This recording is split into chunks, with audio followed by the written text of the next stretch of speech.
ধানের শীষের পক্ষে সর্বময় সর্বত্র ববি হাজ্জাজ সাহেবকে জয়যুক্ত করে আমরা নিয়ে আসবো ইনশাআল্লাহ।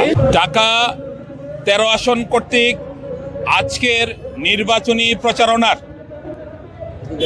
বিভিন্ন অঙ্গ সংগঠন এবং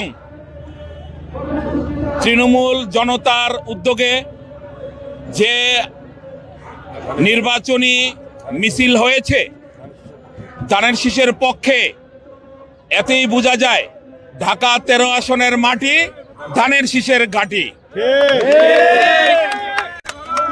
ঢাকা 13 আসন মূলত বিএনপির ঘাঁটি হিসেবে পরিচিত। আমরা অত্যন্ত খুশি জনাব তারেক রহমানের উপরে, যিনি কিনা ঢাকা 13 আসনের মাটিতে একজন পরিচ্ছন্ন নেতাকে বেছে নিয়েছেন। আমরা এই পরিচ্ছন্ন নেতার শুভকামনা করি এবং আগামী দিনে যুবদল তথা বিএনপির সমস্ত অঙ্গ সংগঠন ববি হাজ্জাজ সাহেবের পক্ষে ঝাঁপিয়ে পড়বেন বলে আমি বিশ্বাস করি।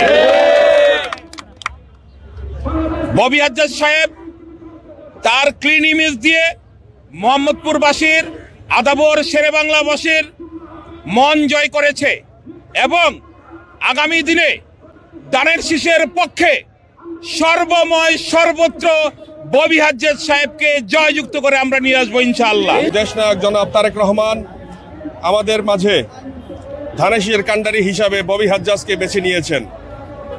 আমরা অত্যন্তই সন্তুষ্ট। তার ক্লিন ইমেজ দিয়ে তিনি ঢাকা 13 আসনবাসীর মন জয় করেছেন। ভবিষ্যতে এর ধারাবাহিকতা অব্যাহত থাকবে।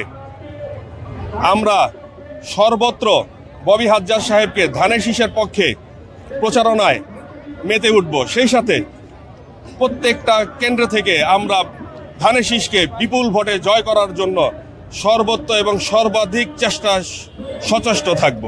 এই শেরেবাংলা থানা, মোহাম্মদপুর থানা, আদাবর থানা, এই 3 থানা মিলে আমাদের 13 আসনের যে কর্মসূচি আমরা আজকে পালন করেছি সেটা হলো আমাদের ববি হাজ্জাজ ভাইকে আমাদের তারেক রহমান উনি ধানের শীষের প্রতীক দিয়েছেন এবং আমাদের ম্যাডাম বেগম খালেদা জিয়া 3বারের প্রধানমন্ত্রী, সে তার হাতকে আমরা শক্তিশালী করব এবং এই 3টা থানা মিলে অঙ্গ সংগঠন সমস্ত নেতা নেত্রীরা আমরা এখানে একত্রিত হয়েছি। আজকে আমরা শেরেবাংলা থেকে আমরা মোহাম্মদপুর টাউন হলে এসে এই আমাদের শোডাউনটা থামিয়েছি এবং এখানে শেষ করেছি। আমরা চাই এই 26 তারিখে আমাদের ডক্টর ইউনূস নোবেলপ্রাপ্ত উনি যে দিক নির্দেশনা দিয়েছে, ফেব্রুয়ারি 26 তারিখে ইলেকশন হবে ইনশাআল্লাহ। আমরা সেই মোতাবেক এই ধানের শীষ নিয়ে আগাচ্ছি।